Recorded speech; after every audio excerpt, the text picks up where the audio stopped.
les gens ont écrit une histoire à notre place. Ça, c'est la première des choses. D'ailleurs, sans faire la publicité de mon dernier ouvrage, qui sort d'ailleurs le 5 avril prochain, où je parle de l'origine africaine des mathématiques modernes, tout ce que nous avons, et vous pouvez prendre n'importe quel nom de ville, n'importe quel nom, par exemple, d'une communauté africaine. Tous nos noms proviennent du nom qu'a donné l'autre.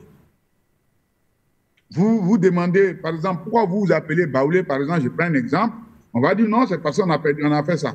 Ou bien on va dire que, par exemple, je prends l'exemple tout bête chez nous en Côte d'Ivoire, quand on vous parle de Abidjan, on nous dit que c'est un blanc qui est arrivé et qui a vu nos parents qu'on appelle les Tchaman, ce qu'on appelle les ébriers, bêtement, je ne sais pas pourquoi on les appelle ébriers, et que dans la discussion qui n'est pas une discussion en tant que telle, et l'autre aurait dit Bidjan.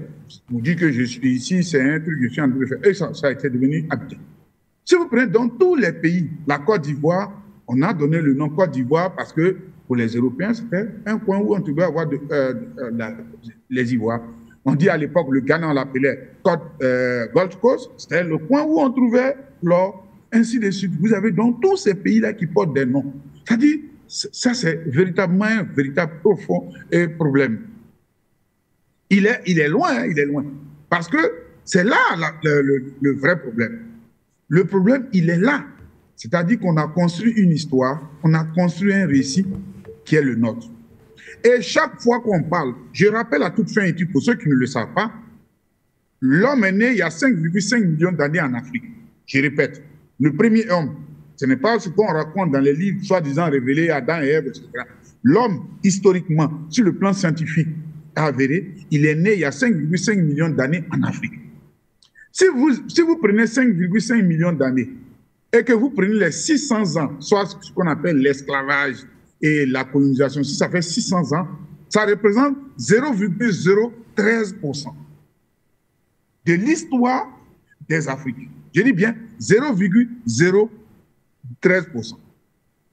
Si on parle même à partir de l'homme moderne, qui est aux alentours de 2,2 millions d'années, ça représente 0,003%. Donc, c'est vraiment insignifiant.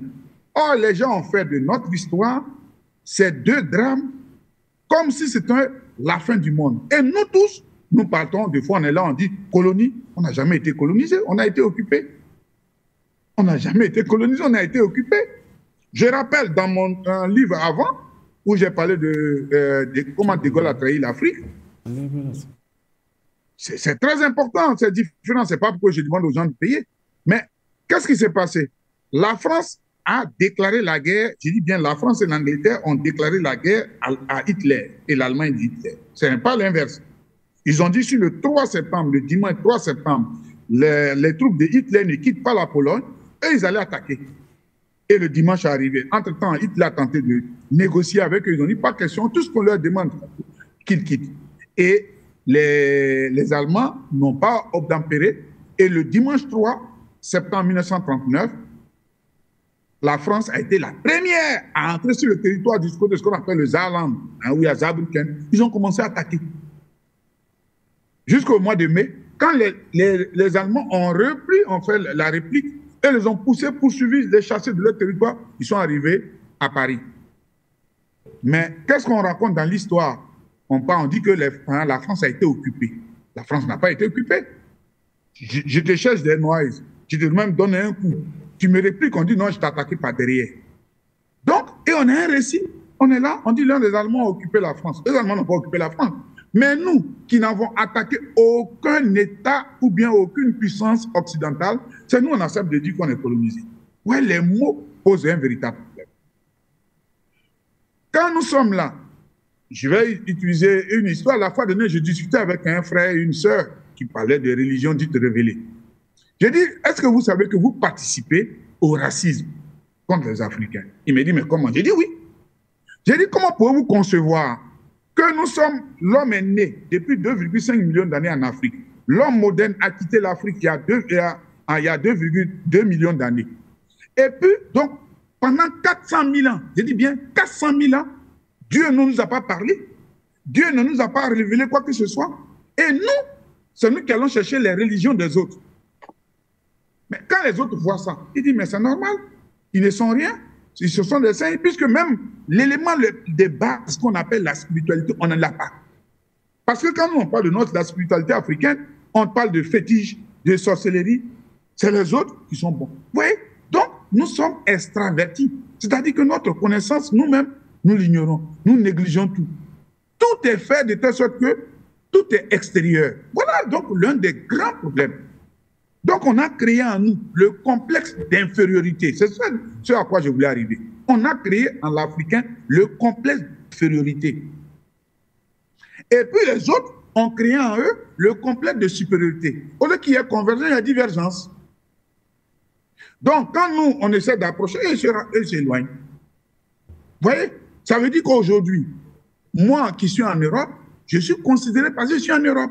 Mais j'aurais été au Cameroun, j'aurais été en Côte d'Ivoire, j'aurais été au Sénégal, ou bien dit ça, la très grande majorité n'allait pas écouter ce que je dis. Vous voyez? Donc, le véritable conflit.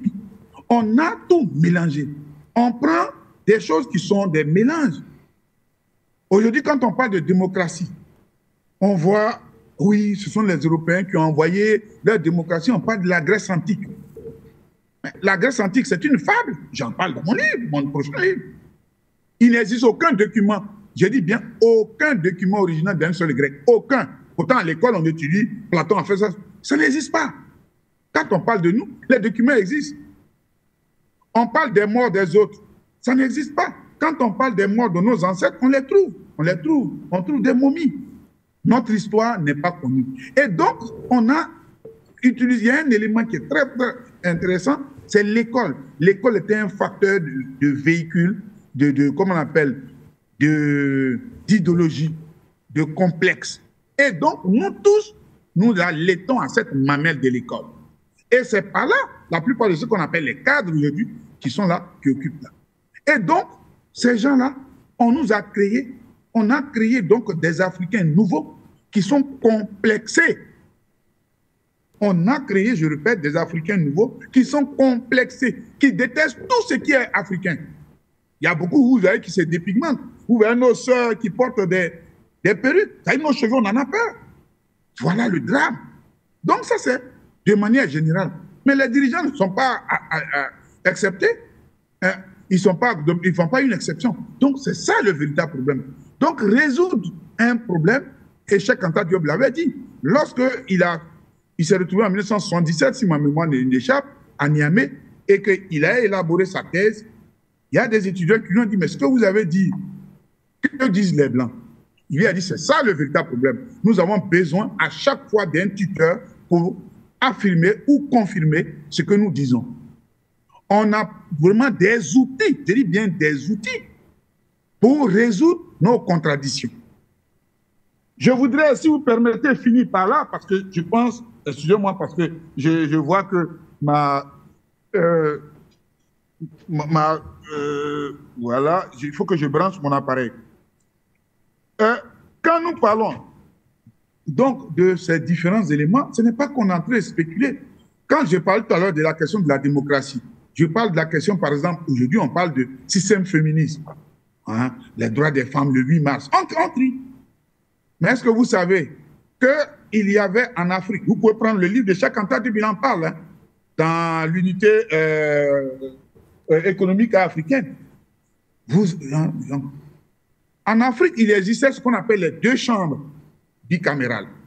C'est-à-dire, vous avez la chambre des femmes et la chambre des hommes.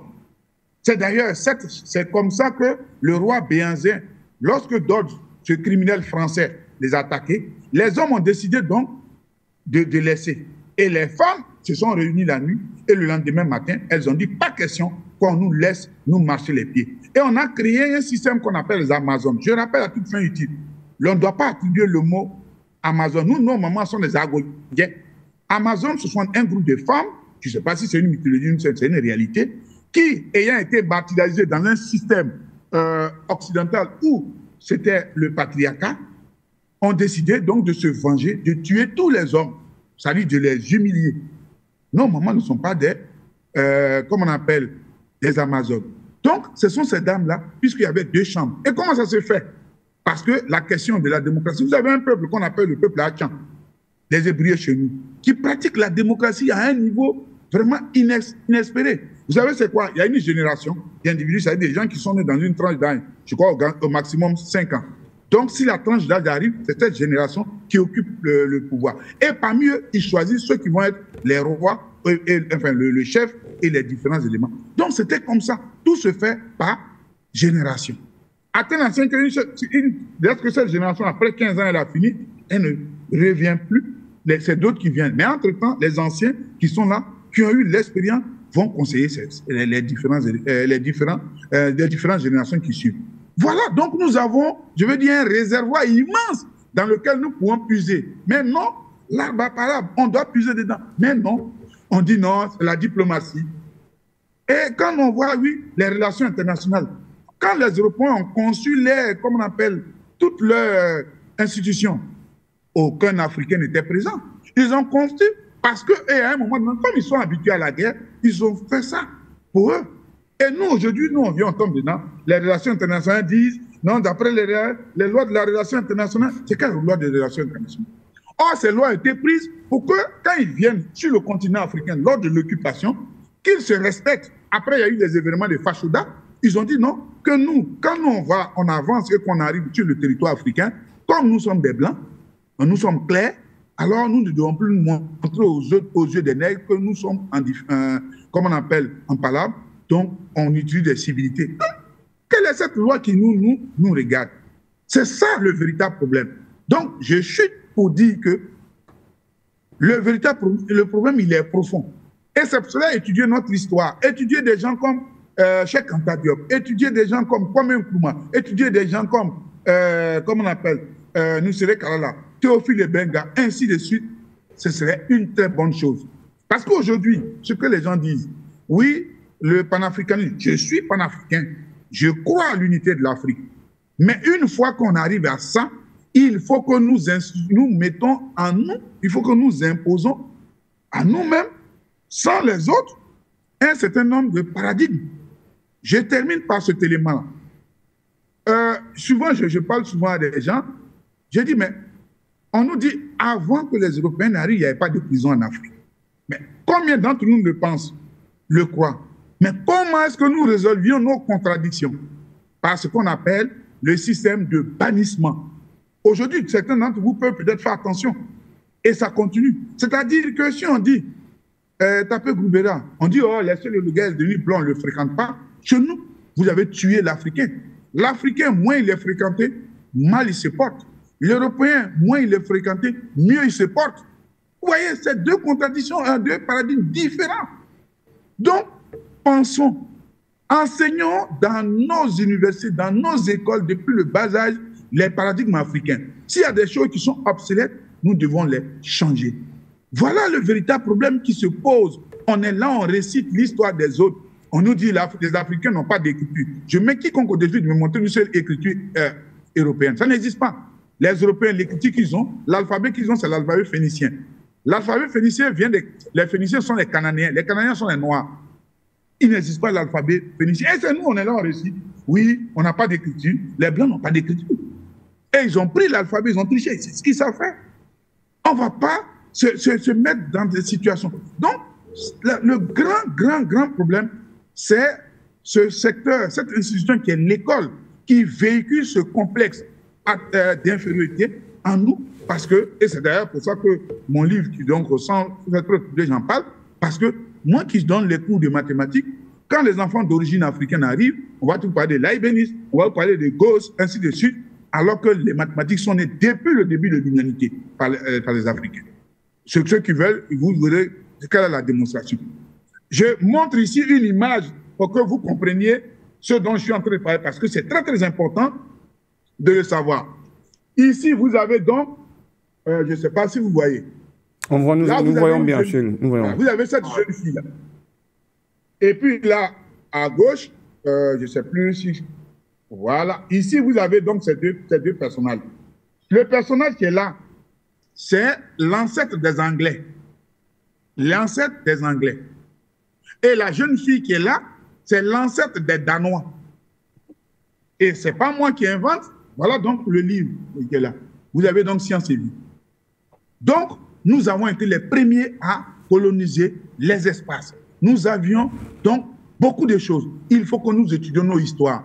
C'est comme ça que petit à petit, nous allons arriver à sortir de ce complexe. Hier, les gens parlaient de chinoiserie. Hier, les Européens parlaient de chinoiserie, ils se moquaient des Chinois. Aujourd'hui, ils les respectent. Pourquoi? Parce que les Chinois sont en eux-mêmes. Ils ont fouillé, ils ont pris des choses qui sont essentielles et ils sont allés de l'avant. Parce que les Chinois ont été les maîtres des Européens. Ils ont été, voilà, vous avez, voilà. Oui, on peut, quand la Chine nous précédait. Donc, nous, c'est le véritable problème, ce complexe d'infériorité que nous avons. J'ai eu mal au cœur quand j'ai vu M. Tshisekedi et M. comment il s'appelle, Kakame se retrouver auprès du roi de choses, comment on appelle, de l'Arabie Saoudite. Les Sémites du Qatar. Ce qu'on appelle les Arabes et les Juifs sont nés du mariage des Noirs et des leucodermes, c'est-à-dire des mélanodermes et des leucodermes, c'est-à-dire les Noirs, ce qu'on appelle les nègres et les Blancs. Donc, c'est nos petits frères. Mais nous, on n'est pas dans le droit du respect. On est là toujours en train de ressasser colonisation, esclavage. Non, il faut qu'on sorte de là. Je vous ai dit, ça représente 0,013% de l'histoire des Africains. Il y a beaucoup de choses qu'on a faites.